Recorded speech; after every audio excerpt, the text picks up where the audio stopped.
మన Varahi sales grand festive celebrations ప్రతి 10,000 రూపాయల కొనుగోలుపై ఒక బంగారు నాణెం ఉచితం. ఈ ఆఫర్ జనవరి 15 వరకు మాత్రమే.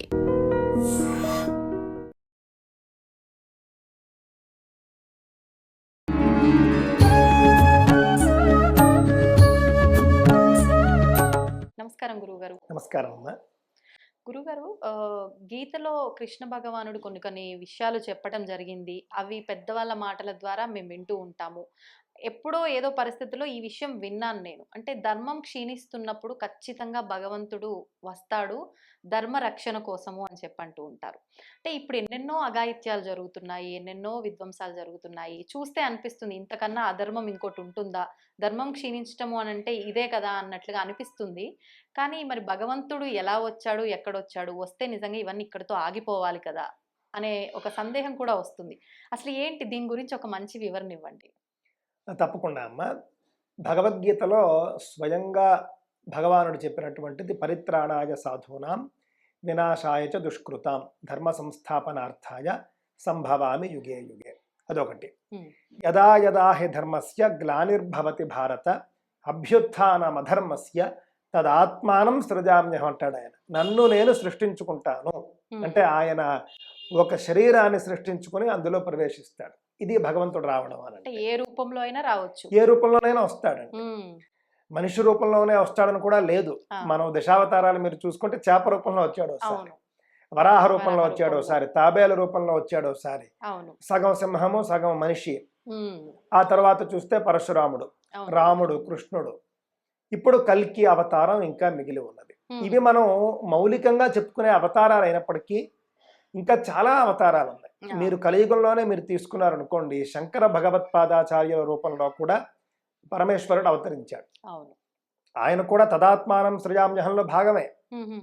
ఎప్పుడు అవతరించాడు? సనాతన ధర్మానికి విపరీతమైనటువంటి గ్లాని ఏర్పడినటువంటి సందర్భంలో పాషండ మతాలను మళ్ళీ ఆయన, అప్పుడు ఉన్నటువంటి పాషండ మతాలు, వాటిని ఖండించి మళ్ళీ సనాతన ధర్మాన్ని స్థాపన చేయడం కోసం శంకరుల రూపంలో అవతరించాడు భగవంతుడు. ఆయన సనాతన ధర్మాన్ని స్థాపన చేశారు. స్థాపన చేసిన తర్వాత మీరు చూసుకుంటే ఆ శంకర పీఠాల పరంపరలోనే బోల్డు మంది ఆచార్యులు మీకు సాక్షాత్తుగా భగవంతుడు ఆచార్యుల రూపంలో అవతరించాడు. మీరు చూసుకుంటే కంచి పరమాచార్య అలాంటి వారే 100 సంవత్సరాలు జీవించినటువంటి, 3 సార్లు దేశమంతా పాదయాత్ర చేసినటువంటి సాక్షాత్తు భగవంతుడు అవతారం. ఇంకా మనకు మహాపురుషులు చాలా మంది ఉంటారు, అవధూతులు బోల్డు మంది ఉంటారు. వీళ్ళంతా కూడా భగవంతుడి అంశలే. మనం పురాణాల్లో చదివినట్లు కేవలం ఫలానా ఇలాగే వస్తాడని మనం భావించలేము. ఏదో ఒక రూపంలో వచ్చేస్తాడు. ఒక 100 మందిని ఉద్ధరించి వెళ్ళిపోతాడు, ఆయన భగవంతుడే. ఇప్పుడు ఒక తల్లి బిడ్డను ఉద్ధరిస్తుంది, ఆ తల్లి భగవత్ స్వరూపం. ఒక తండ్రి బిడ్డను రక్షిస్తాడు, భగవత్ స్వరూపం. ఆ విధంగా భగవంతుడు ఎప్పుడైనా ఏ రూపంలోనైనా వస్తాడో రావచ్చు. నేటి రోజుల్లో మీరు అన్నట్లుగా అత్యాచారాలు, హత్యలు ఇవన్నీ మనం చూస్తాం. ఇవి చూస్తున్నప్పుడు భగవంతుడు రావటం లేదేమిటి అని అన్నప్పుడు మీరు రామాయణంలో చూసుకుంటే ఒక ఆవిడ వేదవతి అని ఒక ఆవిడ ఉంటుంది. ఆ వేదవతి అనే ఒక అమ్మాయిని ఋషి ఆశ్రమం దగ్గర ఎక్కడో తపస్సు చేసుకుంటూ ఉంటే ఆ అమ్మాయిని రావణాసురుడు అత్యాచారం చేయబోతాడు. అప్పుడు భగవంతుడు రాలేదు. ఆ వేదవతి రావణాసురుణ్ణి శపించేసి అగ్నిలో దూకేస్తుంది. ఆ తరువాత చాలా కాలానికి రాముడు వస్తాడు. అంటే ఒక సమయం ఉంటుంది, భగవంతుడు ఎంపిక చేసుకున్న సమయం అనేది ఒకటి ఉంటుంది. ఆ సమయానికే భగవంతుడు వస్తాడు. ఆ లోపల జరుగుతూ ఉంటాయి, పాపం పండుతూ ఉంటుంది. ప్రస్తుతం అయితే మహావిష్ణు అవతారం, కలియుగంలో కల్కి అవతారం ఉన్నది. కానీ అనేక సందర్భాల్లో, అనేక రూపాల్లో, ఆచార్యుల రూపంలో, గురువుల రూపంలో, సద్గురువుల రూపంలో భగవంతుడు వస్తూనే ఉంటాడు. మనం గుర్తిస్తాము, గుర్తించకపోతాము. చాలా మంది ఉంటారు మహాపురుషులు, అంటే వేల మంది నమస్కరిస్తూ ఉంటారు. వాళ్ళ ఉపదేశాల ద్వారా, వాళ్ళ యొక్క మాట ద్వారా, వాళ్ళ యొక్క చేతల ద్వారా సమాజాన్ని ఉద్ధరిస్తూ ఉంటారు, దేశాన్ని పరిరక్షిస్తూ ఉంటారు. ఆ విధమైనటువంటి అవతారాలు నేను అనుకోవడం ప్రతి శతాబ్దానికి ఒక దైవ అవతారం ఎక్కడో చోట మనకు కనిపిస్తూనే ఉంటుందండి. మనం గుర్తించాలి. అంటే మంచి మాటలు చెప్తున్న వాళ్ళు ఎవరైనా సరే ఆ రూపంలో మీరు అన్నట్టుగా వచ్చి ఉంటారేమో, కానీ మనం లెక్క చేయట్లేదేమో. అంతే. అవన్నీ ఇప్పుడు మనం భగవంతుడిని పూజించే వాళ్ళం అయితే ఏదైనా ఒక క్రైసిస్ వచ్చినప్పుడు ఉమ్, మనకు భగవంతుడే నేరుగా వచ్చి మనకే సహాయం చేయడు, ఆ, అలా చేయనక్కర్లే. కానీ ఎవరో ఒకరు రూపంలో భగవంతుడు వచ్చి ఖచ్చితంగా చెబుతాడు. ఆ, ఆ మాట మనం విని చేసేస్తాం. ఆయనే భగవంతుడు. ఉమ్, అది మనం బాగా ఆలోచిస్తేనే కానీ మనకు అర్థం కాదు. అర్థం కాదు. మనుష్యుల రూపంలోనే భగవంతుడు వస్తాడు, వచ్చి మనకు చేయవలసిన సహాయం చేసేసి వెళ్ళిపోతూ ఉంటాడు. ఉమ్, అలాగే ప్రతి ఒక్కరి జీవితంలో, అంటే ప్రతి భక్తుడి జీవితంలోనూ కూడా ఇది అనుభవ సిద్ధమేనండి. ఓకే. ఇప్పుడు మీరు అన్నట్లుగా అయితే మనుషుల విషయంలో అయితే ఈ అఘాయిత్యాలు, అరాచకాలు ఇవన్నీ జరుగుతున్నప్పుడు కూడా అంటే స్వామి ఎప్పుడు రావాలో అప్పుడే వస్తాడు. ఎంత జరుగుతాయో జరగనివ్వు కానీ దానికి సమయం ఉంది అన్నట్లుగా అంటే వాళ్ళని శిక్షించే సమయంలో పోలీస్ రూపంలో కూడా వస్తాడు భగవంతుడు. వస్తాడేమో. అంటే చెప్పలేం మనం. ఉమ్, ఉమ్, లేదా అప్పటికే ఆయన ఏదో ఒక రూపంలో వచ్చి పని చేసేసి కూడా వెళ్ళిపోయి ఉంటాడు. ఉమ్. మరి ఇప్పుడు ఆయనకు సంబంధించిన దేవాలయాల పైన కూడా దాడులు ఎన్నెన్నో చూసాము, ధ్వంసాలు చూసాము. ఇప్పుడు కాదు, ఎప్పటి నుంచో పురాణ కాలం నుంచి చూస్తూ వస్తున్నాం. అలాంటి సమయంలో కూడా ఆయన వచ్చి ఆపిన దాఖలాలు ఏమైనా అంటే ఉంటాయి? ఆయన ఆలయాన్ని ఎవరైనా ముట్టుకున్నప్పుడు ఆయన ఏం పట్టించుకోడు. ఎందుకంటే ఆలయాన్ని కట్టుకున్నది మనిషి, అంతేకాని భగవంతుడు కాదు. కానీ నిజమైనటువంటి దైవ భక్తుడిని ముట్టుకున్నప్పుడు భగవంతుడు వస్తాడు ఖచ్చితంగా. నిజమైనటువంటి దైవ భక్తులు ఉంటారు బోళ్ళు మంది, వాళ్ళకు ఆపద వచ్చినప్పుడు భగవంతుడు వస్తాడు, వస్తూనే ఉన్నాడు కూడా. కానీ ఆలయాల మీద దాడి అనేది మనిషి కట్టుకున్నటువంటి ఆలయం, రక్షించుకునే బాధ్యత కూడా మనిషిదే. అందువల్ల ఆలయాల మీద దాడి చేస్తే భగవంతుడు వస్తాడా అనేటటువంటిది, మనకు ఆలయాలు ముఖ్యమే కానీ హిందూ ధర్మం అంటే ఆలయాలు మాత్రమే కాదు, దృష్టిలో పెట్టుకోండి. మనం ఒక అద్భుతమైనటువంటి తత్వాన్ని, సత్యాన్ని అవగతం చేసుకోవాల్సినటువంటి అవసరం ఉన్నది. కాశీ క్షేత్రం ఉన్నది. కాశీ క్షేత్రంలో విశ్వనాథ జ్యోతిర్లింగం ఉంది. అప్పుడెప్పుడో ఒకసారి ఔరంగజేబు ఆ జ్యోతిర్లింగ ఆలయాన్ని ధ్వంసం చేశాడు, శివలింగాన్ని తీసుకెళ్లి బావిలో పడేశాడు. అయోధ్యలో కూడా రామమందిరాన్ని కూల్చారు, బాబరీ మసీదుని కట్టారు. సోమనాథ జ్యోతిర్లింగ ఆలయాన్ని కూల్చారు, మళ్ళీ ఇప్పుడు ఆలయం వచ్చింది అనుకోండి. కానీ ఇక్కడ అంతా కూడా మనం దృష్టిలో పెట్టుకోవాల్సిన, ముఖ్యంగా కాశీని తీసుకుంటే, అయోధ్యని తీసుకున్నా కూడా ఈ ఆలయం కూలిస్తే మరొక ఆలయం వస్తుంది అంతే. మీకు కాశీ అనేది క్షేత్రం ముఖ్యం, పంచక్రోశ నగరి అంటాం. 5 క్రోశములు దూరంలో ఉన్నటువంటి కాశీ నగరం అంతా కూడా శివస్వరూపం. నువ్వు కాశీ భూమి మీద కట్టినటువంటి ఆలయాన్ని కూల్చగలవు, కానీ కాశీ నగరాన్ని ఏం చేయగలవు? నువ్వు నిలబడ్డ భూమిని ఎవడైనా ధ్వంసం చేసుకుంటాడా? అసలు చేసుకోగలడా? కాశీ నగరము అలాగే ఉంది, గంగా నది అలాగే ఉంది. ఈ రెండింటిని ఎవరైనా ఏమైనా చేయగలిగారా? కావున సనాతన ధర్మం అంటే క్షేత్రం రూపంలో ఉంటుంది, నది రూపంలో ఉంటుంది, పంచభూతాల రూపంలో ఉంటుంది. మేము రావి చెట్టును పూజిస్తాం. నువ్వు హిందూ ధర్మాన్ని నాశనం చేయాలనుకుంటే భూమి మీద రావి చెట్టు అనేది లేకుండా చేయగలవా? మేము గోవును పూజిస్తాం. నువ్వు భూమి మీద గోవు అనే దాన్ని లేకుండా చేయగలవా? అన్ని ప్రయత్నాలు చేసినా ఇప్పటికీ కోట్లాది గోవులు ఉన్నాయి. ఏమండి? అదే విధంగా మర్రి చెట్టును పూజిస్తాం. అసలు మర్రి చెట్టు అనేది లేకుండా చేయగలవా? లేదు. అదే విధంగా మోదుగ చెట్టు, తల్లిని పూజిస్తాం, గురువును పూజిస్తాం. హిందువు పూజించనిది దేనిని? హిందువు అంతటా కూడా భగవంతుడిని చూస్తాడు, నదిని పూజిస్తాడు. ఇప్పుడు ఔరంగజేబు లాంటి వాడు కాశీ హిందువులకు క్షేత్రం అని కాశీని ఏం చేయగలడు? అంటే కాశీలో ఉన్నటువంటి కట్టడాలు ధ్వంసం చేయగలడు, కానీ కాశీ భూమిని ఏం చేయగలడు? అసలు ఏమైనా చేయడానికి ఆస్కారం ఉందా? లేదు. గంగా నదిని ఏం చేయగలడు? గంగా నదిని ఏమైనా చేస్తే ఆ రోజుల్లో వాళ్లే దాహంతో చచ్చిపోతారు. కావున కాశీ అలాగే ఉంది, గంగా అలాగే ఉంది.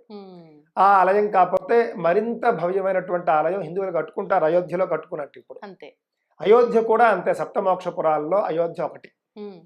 మీరు మందిరాన్ని కూల్చి మసీదుని కట్టచ్చు గాక, కానీ ఇప్పుడు ఏమైంది, మళ్ళీ మాకు అయోధ్య అనే భూమి ఉంటే చాలు. అంతే అంతే. ఎప్పటికైనా ఒక మహానుభావుడు వస్తాడు, మన మోడీ గారి లాగా ఒక ఆలయాన్ని కడతారు, వెళతారు. అంతే. యోగి ఆదిత్యనాథ్ గారి లాగా వాళ్ళిద్దరూ ఉండబట్టి అద్భుతమైనటువంటి రామ మందిరం అనేది ఎక్కడ కట్టడం సాధ్యపడింది. నేను మొన్ననే వెళ్ళి, భగవంతుడే ఈ కార్యం కోసం తప్పకుండానండి, చాలా మంచి ప్రశ్న వేశారు మీరు. నేను ఈ మధ్యన ఒకసారి అయోధ్య వెళ్ళానండి. వెళ్ళినప్పుడు నాకు ఎంత అద్భుతమైనటువంటి అనుభూతి కలిగిందంటే, 2010లో నేను అయోధ్య రామాలయానికి వెళ్ళాను. అంటే దాదాపుగా 15 సంవత్సరాలకు పూర్వం. అప్పుడు అక్కడ ఏ విధమైనటువంటి అభివృద్ధి లేదు. రామ మందిరం, కోర్టులో తీర్పు, 2010లో అలహాబాద్ హైకోర్టు తీర్పు ఇచ్చింది. ఆ, ఆ తర్వాత సుప్రీంకోర్టుకి వెళ్ళింది, మళ్ళీ మొన్నటి వరకు అది లాగారు. అవును. అయితే అప్పుడు వెళ్ళినప్పుడు అయోధ్య అనేటటువంటి ఊరు ఒక పాడుబడ్డ నగరం లాగా ఉందండి. ఉమ్, ఒక పాడుబడిన నగరం లాగానే ఉంది. ఆ, ఆటో వాళ్ళు ఉన్నారు, పని లేదు. ఆ, ఇప్పుడు ఆటో ఎక్కేవాళ్ళు లేడు, వాళ్ళు ఖాళీగా ఉన్నారు. ఉమ్, చిన్న చిన్న షాపులు ఉన్నాయి, ఎవడు కొనేవాళ్ళు లేడు. అవును. అసలు ఊరిలో అభివృద్ధి అనేది లేదు, కళ లేదు, చైతన్యం లేదు, ఏమీ లేదు. ఆ, ఎక్కడో టెంట్ కింద సీతారాముల విగ్రహాలు ఉండేవి. బా, ఉమ్, ఆ విగ్రహాలని దర్శించడానికి కూడా 100 రూల్స్, 100 చెక్కింగ్స్, ఉమ్, ఉమ్, చాలా ఇబ్బందికరంగా ఉండేది. ఆ, కానీ ఏదో మంత్రకాళి అని మంత్రం వేసినట్లుగా మొన్న వెళ్ళినప్పుడు చూస్తే ఆ, అయోధ్య మహానగరం అయిపోయింది. జనమే జనం, ఆ, ఒక్క ఆటో వాడు ఖాళీ లేడు. మొత్తం ఆటోలు కిక్కిరిసిపోతూ ఉన్నాయి, ఉమ్, మొత్తం ట్రాఫిక్ ఆంక్షలు. నేను వెళ్ళింది అన్ సీజన్, ఆహాహా. వేల మంది జనం అప్పుడే ఉన్నారు. 5-6 డిగ్రీల చలి ఉంది. అన్ సీజన్ లో కూడా అన్ అంతమంది సీజన్ లో 5-6 డిగ్రీల చలిలో, తీవ్రమైన చలి, ఆహాహా. చాలా చలి ఉందండి. ఆ, అలాంటి చలిలో కూడా జనం వేలల్లో వచ్చేస్తున్నారు. ఓ, ఆటోలు ఖాళీ లేవు, ఎయిర్పోర్ట్లు ఖాళీ లేవు. ఉమ్, ఎయిర్పోర్ట్ అయోధ్యకే ఉంది, ఎయిర్పోర్ట్ వాల్మీకి ఇంటర్నేషనల్ ఎయిర్పోర్ట్, అవును. అది ఖాళీ లేదు. ఉమ్, అదే విధంగా మీరు చూసుకుంటే రైల్వే స్టేషన్ ఖాళీ లేదు, బస్సులు ఖాళీ లేవు, క్యాబులు ఖాళీ లేవు. అయోధ్య నగరం అంతా చాలా బిజీగా ఉంది. ఆ, వేలాది మంది జనం, మొత్తం రెస్టారెంట్లు, హోటళ్ళు, కొట్లు, షాపులు మొత్తం జనమే. ఉమ్, ఏ చిన్న వ్యాపారం చేసుకున్నా కూడా వాళ్ళకి అద్భుతంగా లాభాలు వచ్చేసేటటువంటి పరిస్థితి. స్వామితోటి కేవలం అంత టీ కలెక్ట్ అమ్ముకుంటే చేసేది. చాలు. ఆ, అంతేనండి, కేవలం టీ అమ్ముకోండి. ఆ. అంటే మీరని కాదు, ఆ, సహజంగా టీ ఉదాహరణకి. అమ్ముకుంటే చాలు, ఉమ్, ఉమ్, వాడికి ఇంకా హాయిగా జీవితం అయిపోతుంది. ఉమ్, అలాగ అద్భుతమైనటువంటి అభివృద్ధి ఉంది. ఆలయం ఏమో అద్భుతంగా కడుతూ ఉన్నారు.